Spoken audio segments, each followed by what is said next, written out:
You don't have to have epilepsy to, at some point in your life, just say, God, why are you doing this to me? It gives me great peace to introduce you to an author of 40 books, seminary professor, and a minister named Chris Maxwell. When encephalitis nearly killed him, it also caused him to have epilepsy. He was disabled for a long time and had to relearn many things. But nevertheless, he is back and very productive. When Pastor Gail Meyers' epilepsy seizures erupted, his family was really shaken. But he's come to live with it. And what's interesting is both Reverend Maxwell and Pastor Meyers say that they are better servants to other people because of their bout with epilepsy. And following that, you'll also learn how one of the most important men to Christian religion is told about having epilepsy.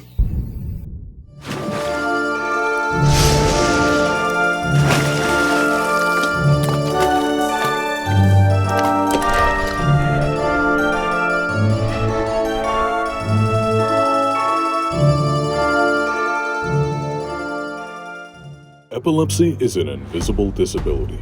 It can strike at the most unexpected moments, like the most devious gangster. Epilepsy is a criminal.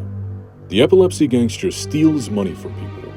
It doesn't matter if he steals it from college funds, whether it's from retirement plans, and some of his victims have to choose between spending money for food or spending it on medicine. The epilepsy gangster robs people of relationships and job opportunities. But most diabolical of all, the epilepsy gangster kills. Like all criminals, the epilepsy gangster must be stopped. Watch Tim Ulmer and his gang you're meeting, who are committed to ending the crime spree of the epilepsy gangster.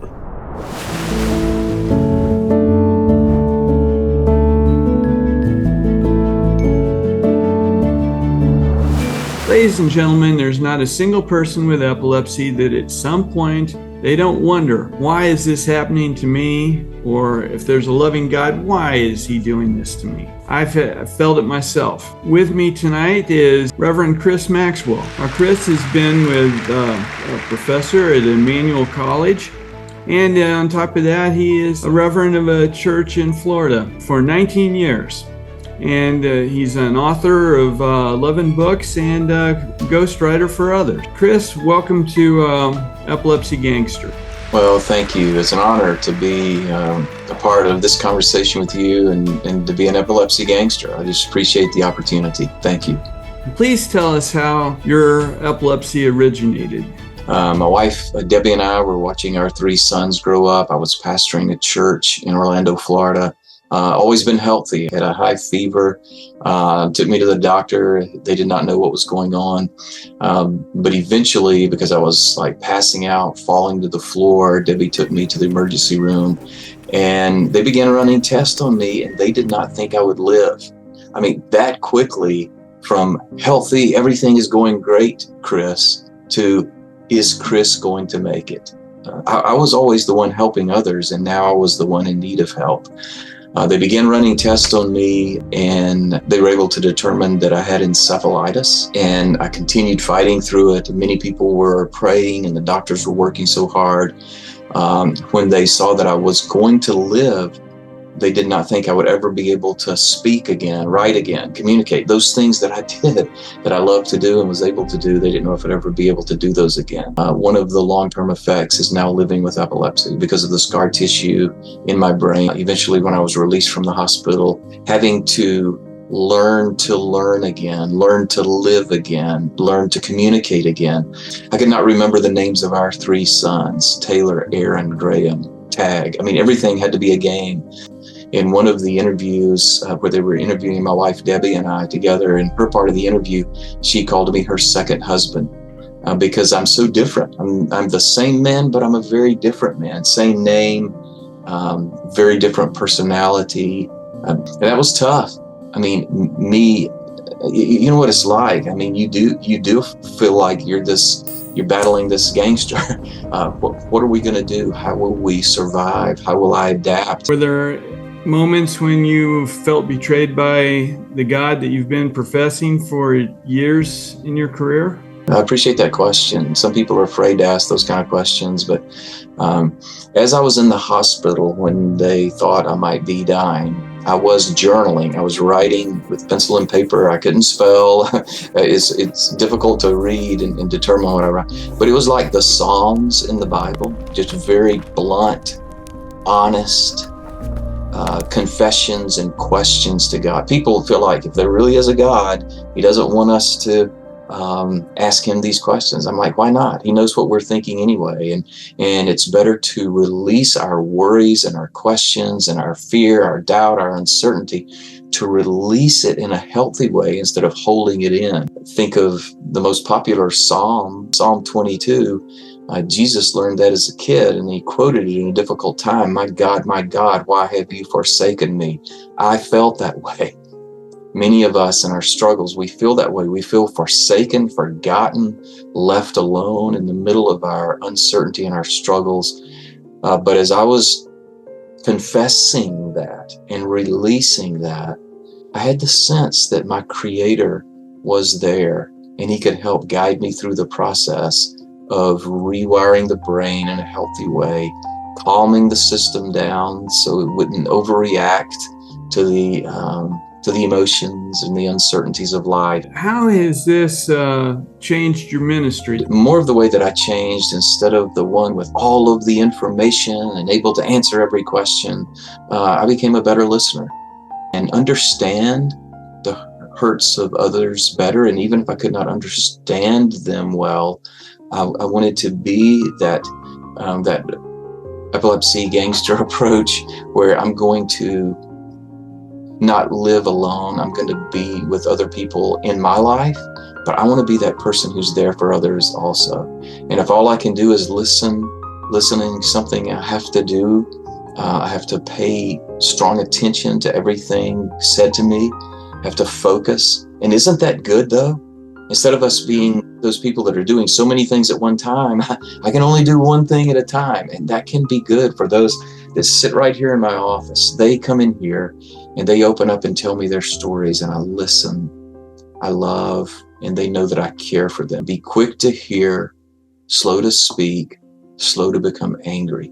And I want that to be a lifestyle. That's healthy for all of us, especially for those of us who have electrical systems in the brain that have a tendency to overreact, overrespond, and can then trigger seizures. We want to find healthy ways through anti-epileptic medications, but also through a lifestyle of slowing the rhythm and the pace. Did God cause you to go through these hardships, or was it more Satan, but God saw a purpose in you going through this? The way I view it is I don't have the energy to invest in knowing the specifics of who caused or allowed and why did it all happen. Whatever our perspective or our spiritual thoughts are on life, bad things are going to happen to us. We are part of this fallen world. How will we respond to that, though, in my opinion, is the key. God has been the one that has been there to listen, to love, and to help me.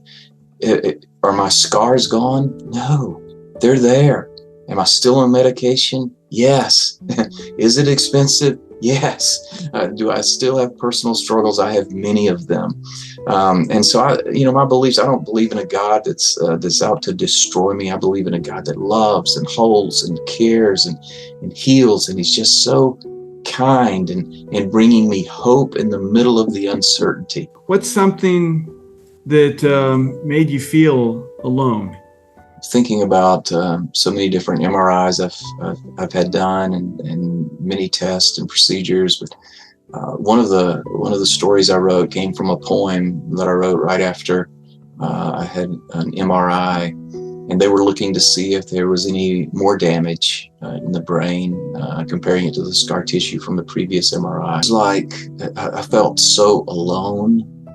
I felt in isolation.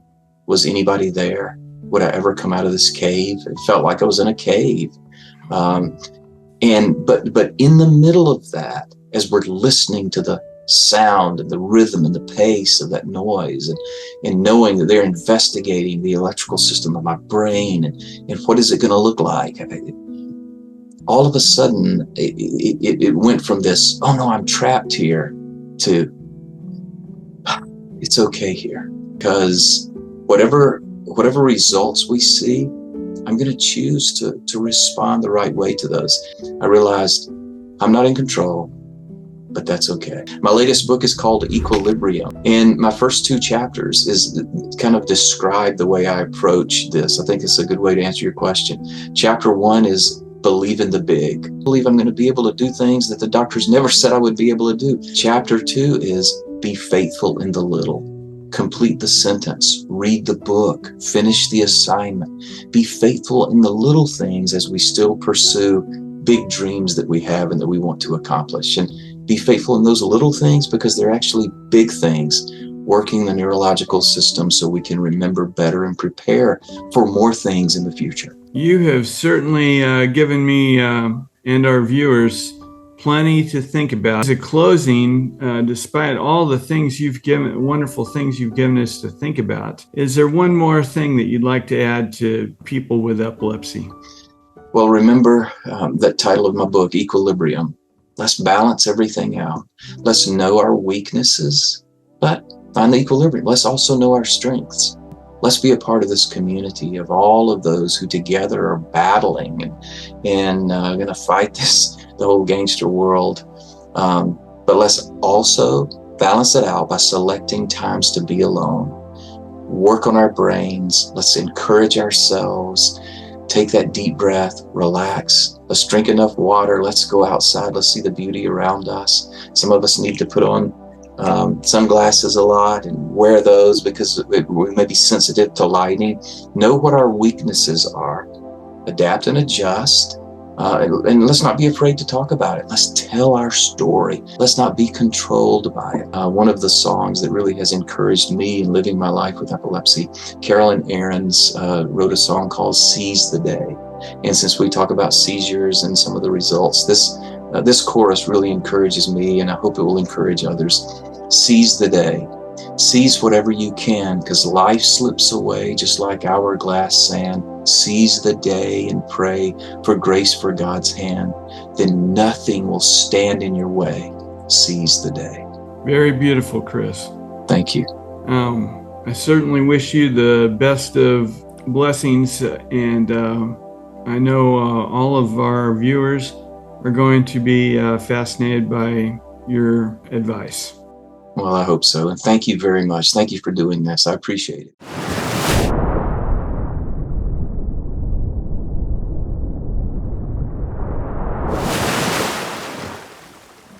The Defeating Epilepsy Foundation is a nonprofit organization dedicated to helping those battling epilepsy.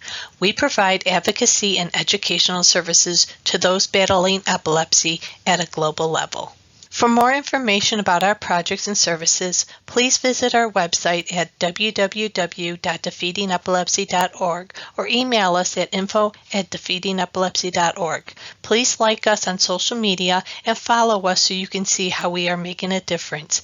Thank you for your support, and together we will defeat epilepsy. Hi, I am Natalie Beavers, and I am one of the many survivors living with epilepsy. My life has been filled with many ups and downs. It's just a part of life. I am proud of the person that I am becoming, and as I stand in the face of this relentless disorder called epilepsy, I want you all to know that I am me.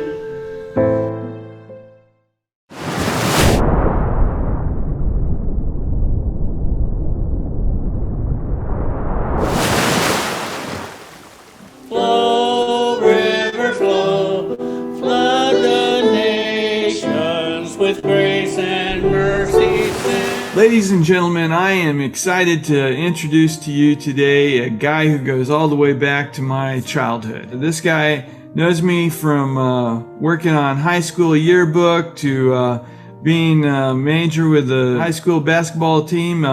This is Pastor Gail Meyers of the United Methodist Church in Tolono and Sodorus, Illinois. How you doing today, Gail?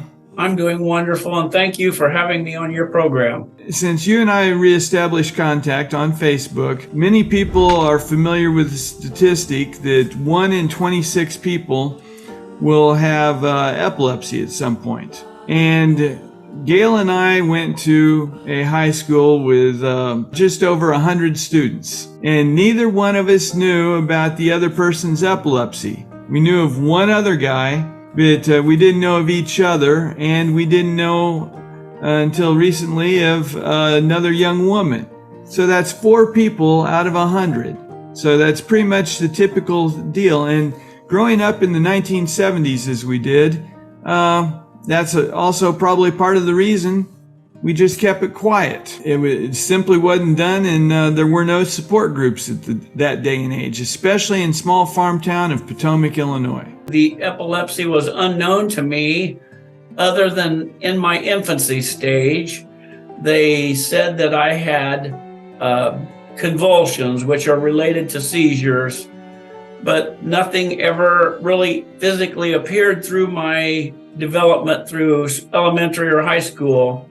And it was after high school when I started serving in an occupation at a factory that these things all began to represent themselves or make them come alive again. I had a grand mal seizure at night when I was trying to go to sleep and rest. And I was really unaware that I was having a seizure. It was discovered by my wife as she walked in to check on me. She also told me that I was flopping in the bed through physical symptoms. And that's how she knew something was wrong. So emergency trip to the emergency room via ambulance, EMTs entering my house at 11:30 at night. Whoa. All that kind of thing, all to spend the night there under observation, dismissed to maybe 6 or 7 in the morning and saying, oh, we're going to be scheduling a bunch of tests and neurological exams and that type of thing for you. What did you make of it? It changed my lifestyle for fear of what was determined at that time as the normal lifestyle. Did that change your work habits? Yes, that was one of the first things they said. Because you've had a seizure, or what we think is a seizure, you will no longer be able to drive at least for 6 months, and then you have to be adapted to the medicine, and we have to know that your seizures are under control. There was a gentleman who worked at the same place that I did, and we began rideshare. They allowed me to work. Initially, it started with very, very limited abilities, and they increased back to my normal workload. But the fact that I wasn't able to drive, and they considered it a liability for me to drive on their property. It would be smart for people just to carpool as often as possible anyway. But that's certainly not the case when you're living with epilepsy. There's times when I just like to go to the supermarket a mile away, and unfortunately I'm chained down just like a convict on house arrest. It restricts you. It restricts your interaction with your family because they express fear, and sometimes they're just taking you out for fear initially because they have to go to a support group as well, or they ask and invite them to go to a support group as well as being family members and dealing with someone who has epilepsy. So were you able to get into a support group at this point? Yes, I was able to get into a support group. You said this was a first for you to be needing consolation. How has this epileptic experience served you now as a pastor consoling other people who in need? Well, there are many other inflictions that can be posed on people. This is just one. I currently am dealing with people who have schizophrenia and other mental health diseases. I deal with the people who do not have adequate clothing. I deal with the people who are hungry. They may not be as severe. Those have remedies, or they have things that you can supply to help them alleviate. You wonder over time whether medicine can help you. You also have to deal with reactions to different medicines. Personally, I tried 3 medicines prior to the one that I'm on. And fortunately, I'm only on one. And I know people that have multiple types of medicine that they must take daily or even multiple times a day to control or try to attempt and control their seizures. I'm on 3 a day, and it's, just ask my wife how it shortens my memory. Makes me clumsy. Well, and even then you have to deal with the cost of it, and some insurances reach their level. And I feared for that for a long time at my one of my prior occupations of reaching a medicine level, a limit.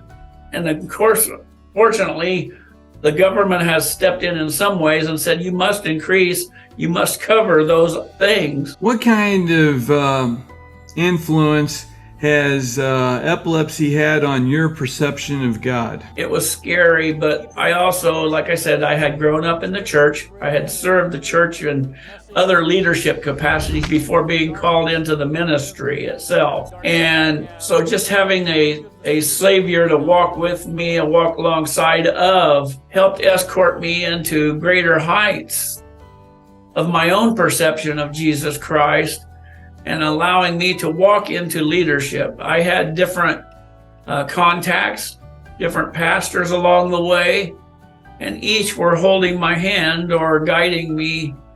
And I've chosen now to follow that path. And so I hope and am in guiding others to Jesus Christ. Well, that's certainly admirable and refreshing that you've got such confidence. I'd like to share in a joy, if I may, the people of the Tolono and Sodorus United Methodist Churches should be very proud to know that prayers work.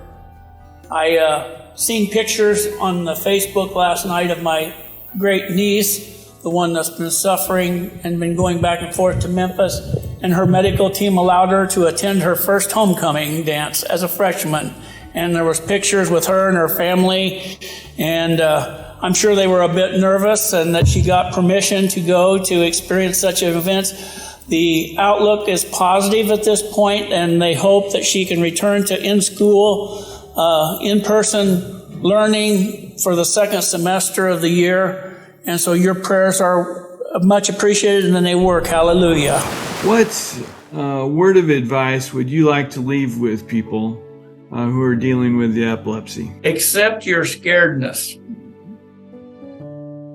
but follow through, and there is hope.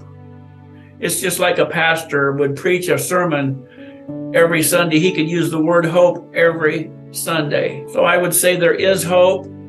New things are being discovered. We may not see them in our lifetime, just like we may not see Jesus in our lifetime until we get to heaven, or he promised to come back. We have to hang on to that invisible hope. Gail, thank you very much for joining us today, and we wish you all the best with your ministry. Well, thank you, Tim, and it's always great to be in touch with you, and I appreciate you putting forth this program.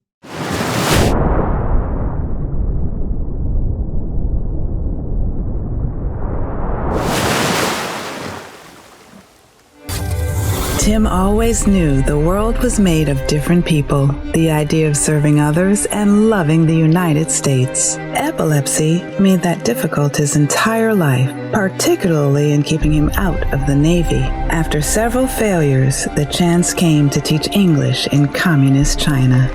Going to the Chinese university, he was the first foreigner most had met, and he became their only American friend. Everyone discovered that people shouldn't base their friendships solely on nationalities. I was glad to answer their questions because for the first time in my life, I saw that God had a mission for me. I became proud of my epilepsy, and I realized that I was serving on a mission for my country's image that was bigger than anything I'd imagined as a kid. At the same time, I was serving God. Read the ebook, Involuntary Mission in China with a Thorn in the Flesh, to learn about Tim's struggles and discoveries. Ebook available on Amazon.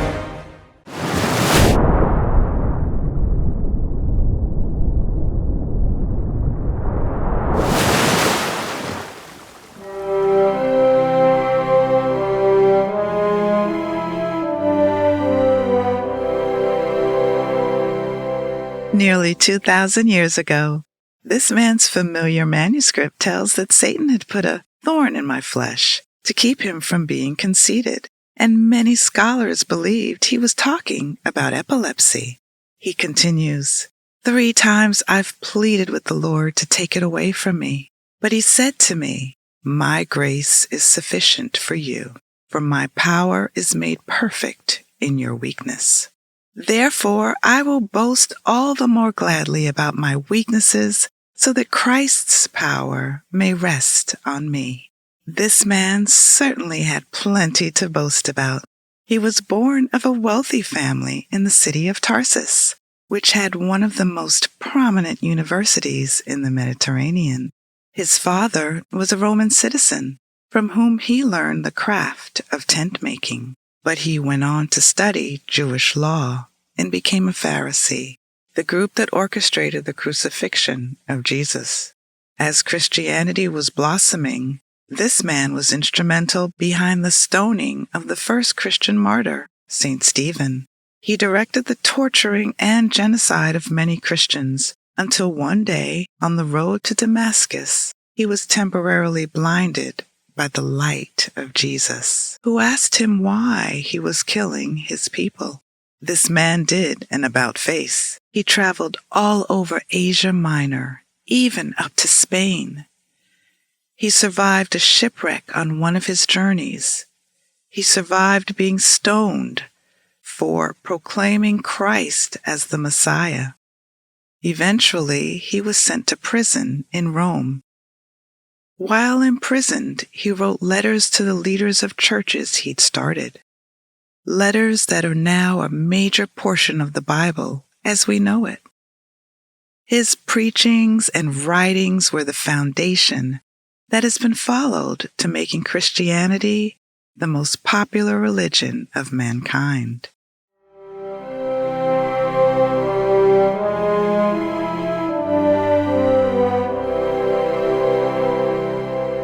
This man was St. Paul, the Apostle.